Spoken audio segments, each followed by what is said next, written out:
The walls have ears.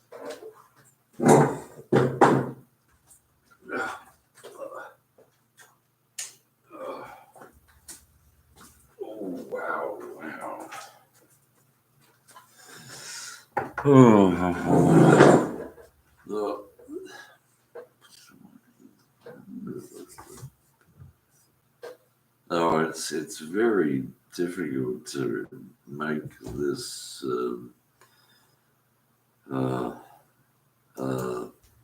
I'll see if I can adjust the camera.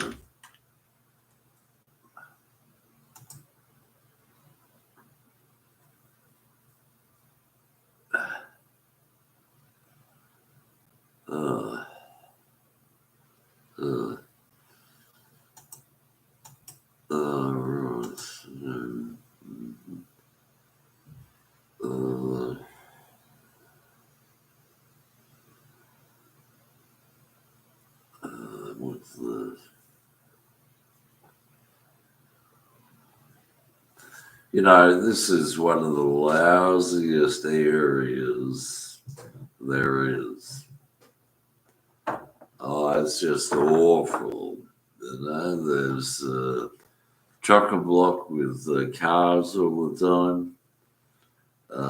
Lots of, bundled housing, small streets,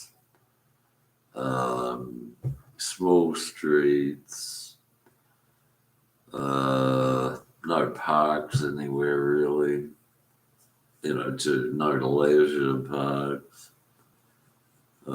Big pubs, like there's a huge pub on the corner there, one of the oldest pubs, huge, bigger than say the library.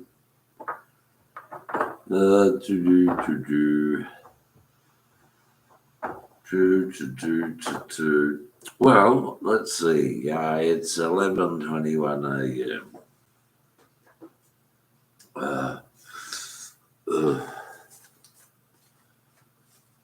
I'll start with this. Give you some idea of how deceptive and thorough those American Scientologists can be and are. Now, there was a character named James Juniper. He went to Unley High School, and a character named Donovan, and that's not the same Donovan who was the founder of the CIA. Did a song, Jennifer Juniper. Jim Juniper didn't have a sister called Jennifer. As a matter of fact, he didn't have a sister. He lived with his mother, and if he had a father, he wasn't there. He lived on River Street. That's next one down from 10th Avenue. So Scientologists in the late 60s or early 70s created their identity using his identity, which was Dave Kitchens. Now, you know that Robert Kennedy was killed in the kitchen. You know that Unley High School is on Kitchener Street. You know that Birdwood, one or two school teachers would go to Birdwood Avenue for my connection is unstable. Okay, well, Juniper Post, South Glenwood, Suite B, Burbank, California. Jim Juniper is lucky that he supposedly works in Newcastle. and maybe as a professor or associate professor. And so the people who, set out to totally enslave me got Bob Dylan to visit Newcastle. Bob Dylan, he give you an example of the way things work in this world. They forced me to watch NBC Today show.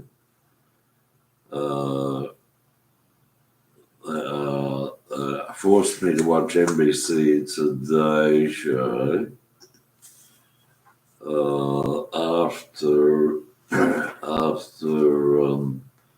I think 2 years of a country western style band playing next door every night till 2 a.m.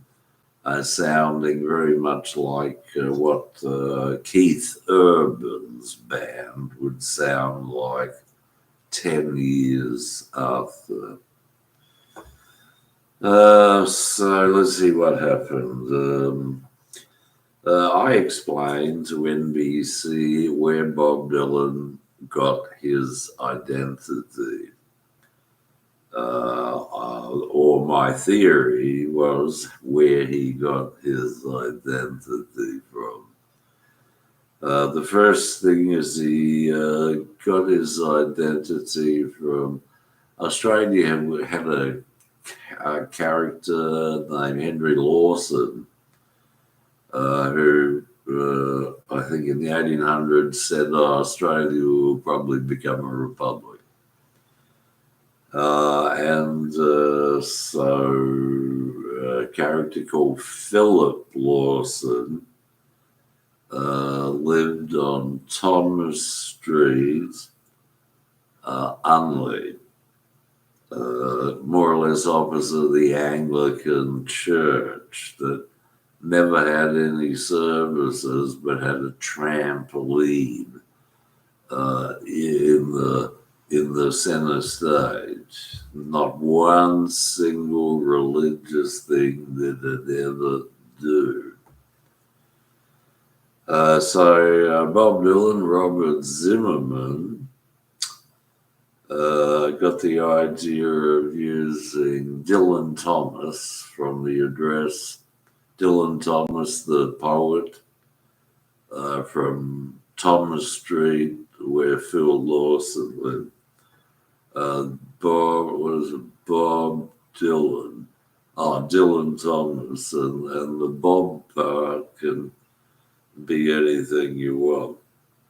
It's like this Dave Kitchens, Juniper Post, Glenwood, Sweetmeat, Burbank, California, Dave Kitchens. I am certain they've assumed Jim Juniper's identity. It may have helped him, get to become an academic, but the point was, anyway, so that's the point. This is called a Gandhian Rosary, and other books that he did or that you can get are called an autobiography or the story of my experiments with truth. I think you can get a copy, 200, 400 pages for something like $2. And then there's Gandhiji's autobiography that's smaller. That's about $1 Australian for a large book.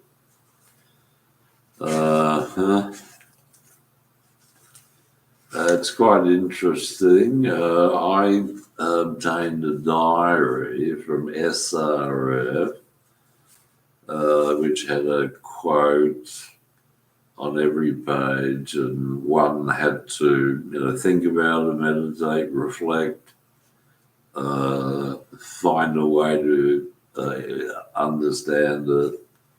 Did it for 365 days. Someone then came in and took it.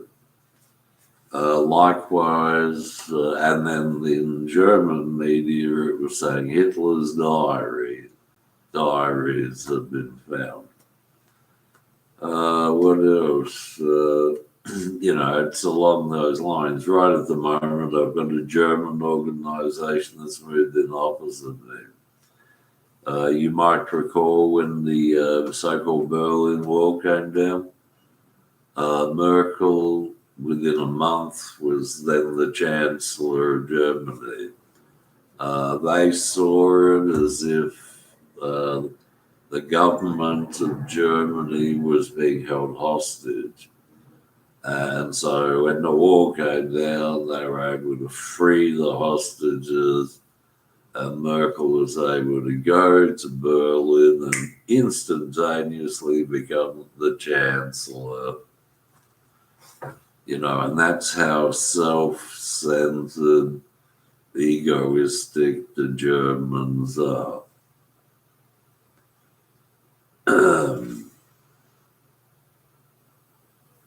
And the other character who was released was Putin, Vladimir Putin, a junior level spy master. So the Berlin Wall came down, and then Merkel 2 weeks later is Chancellor of Germany, and the spy master, Vladimir Putin, is then free to wander around and do various things. So my experiments with truth. It's interesting. I don't know exactly people knew proposing to do, what his penance would be, what austerities he would undertake, that sort of thing.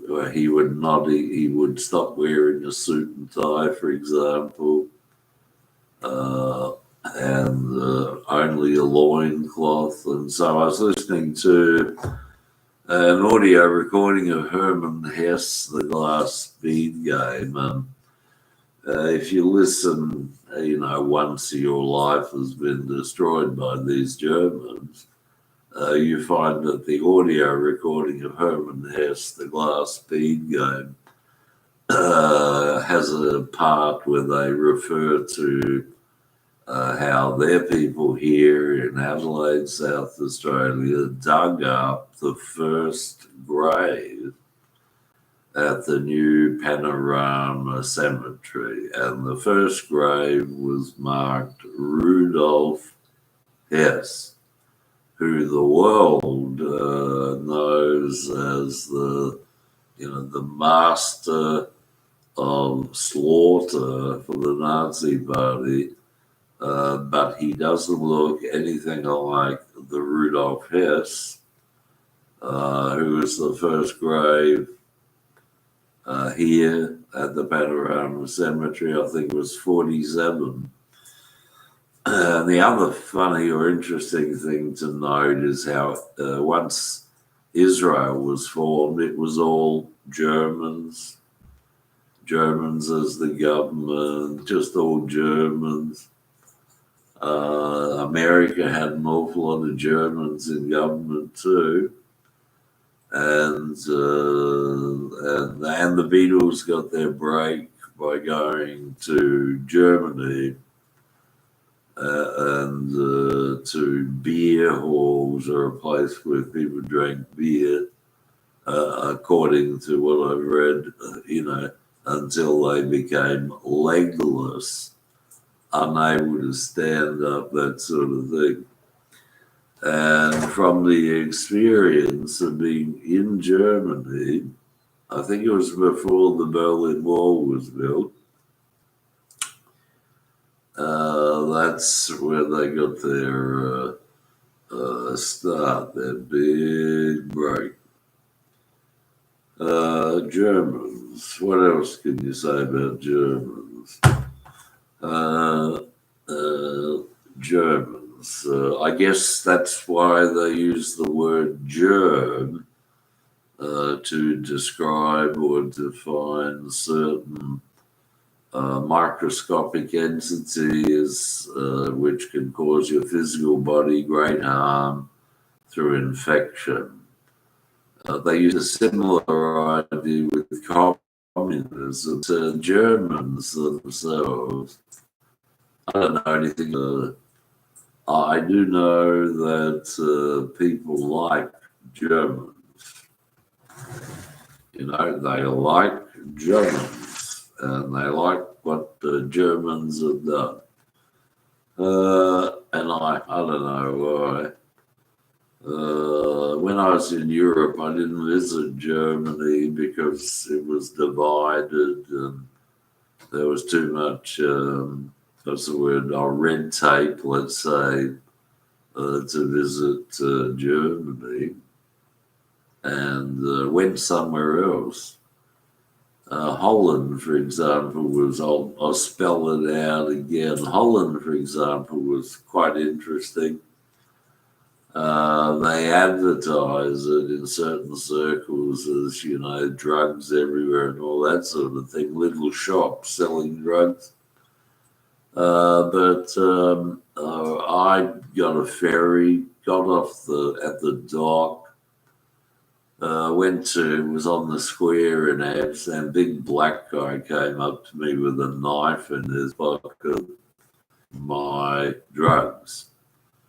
And he showed me something in the palm of his hand, which, there we go, it stopped again. Not allowed to criticise them, stopped again.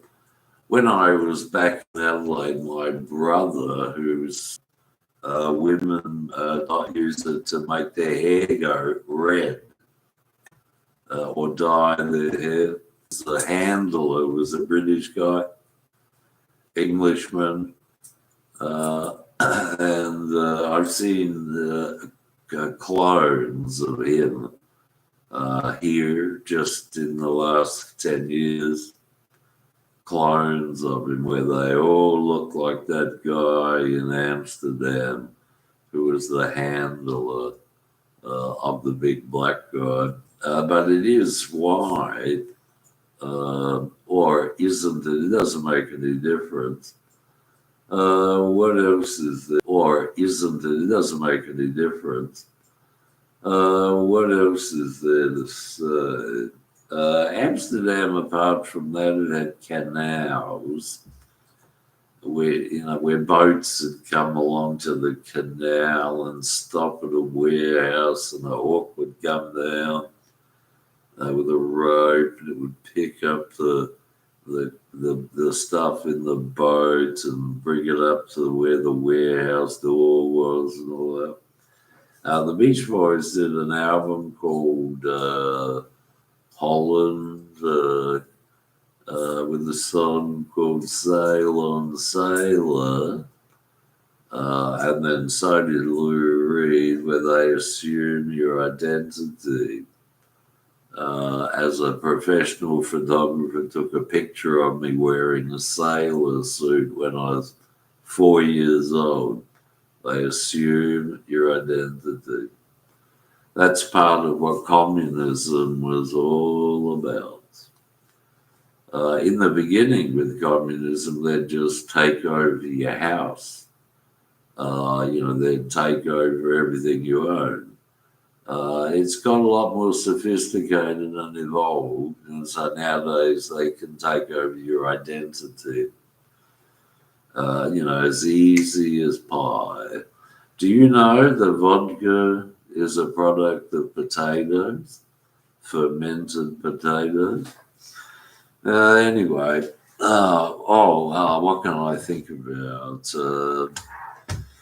Let's see. And so from that story about Thomas Street and Phil Lawson, US NBC network TV station arranged for a judge called Thomas to be on the bench. and various other things where they literally controlled, the whole aspect of government apart from the president. But with Bush, not with Bush, what was his name? But with Trump, they did, help him make him the president.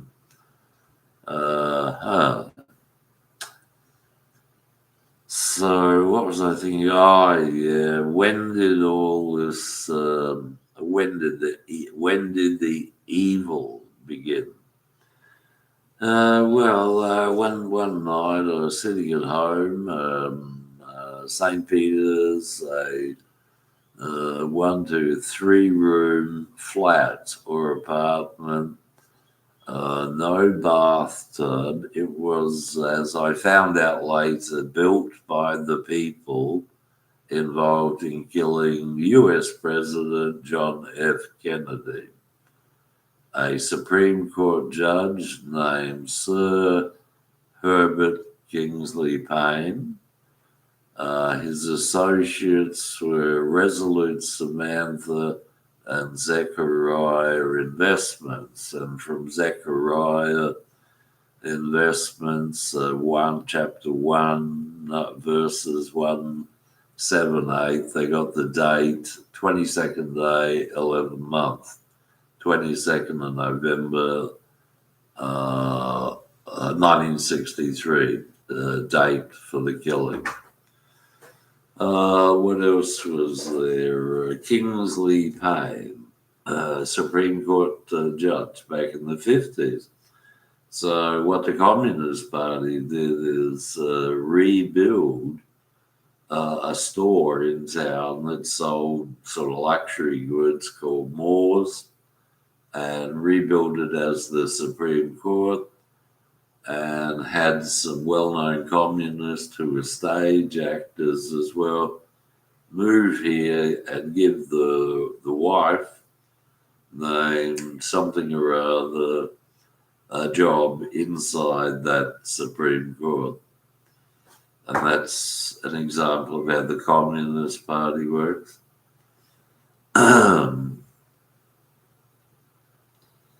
It's a good example too. I really shan't say anymore because there's a lot of things that took place once certain people who you'd think were reliable, honest, decent, including a professor named Ross Carlucci, who you think were decent, honest, law-abiding citizens.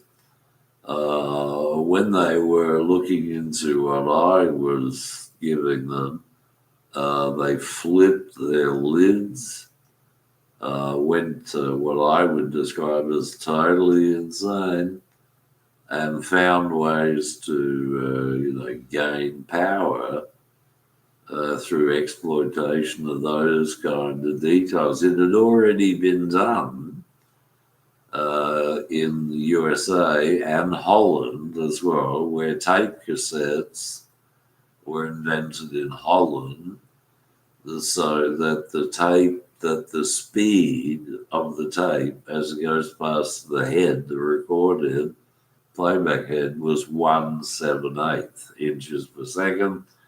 Because the date for the killing of JFK was got from Bible, chapter Zechariah, verses 7-8. 11th month, 22nd day. And so they used that as they knew for the speed of tape in tape cassettes. And so for quite a while, tape cassettes were portable, has not very good quality, but portable. They could record up to 90 minutes, and so on and so on. And so for some years, in a certain section of the society, Everybody was, I don't know, being the gunman who killed Kennedy. So that wasn't music, that was sort of like propaganda of the deed. Oh, yeah. Well, and, and the problem was that nobody was interested in, trying to reverse the evil that was being propagated and had been done. If anything, this town, for example, like that John Lennon song that I never listened to, 71, 72, 73, Bring On the Lucy. Well, there was a pretty well-known Italian mafia type guy named Carlucci, and they made him a professor. And what he did, for example, with the Kennedy thing, was put a 20-foot wide or 30-foot wide sign at number 1 Unley Road, corner of Unley Road and Greenhill Road, reading Kennedy. My thought was, the wrong people who see that. It never occurred to me that he was on the side of the people who killed Kennedy. So his thought would have been the right people who see that realize that we're on their side and they'll do some more of the same type of assassinations and government changes and all sorts of things. But I won't go into that any further because there were other things that Ross, Lucy, like Lucy in the sky with diamonds, did, and it's just too obvious what he did. He was in a certain way running the state government as the master of the ideology of the socialist state. Right, I think I'll go get a cigarette.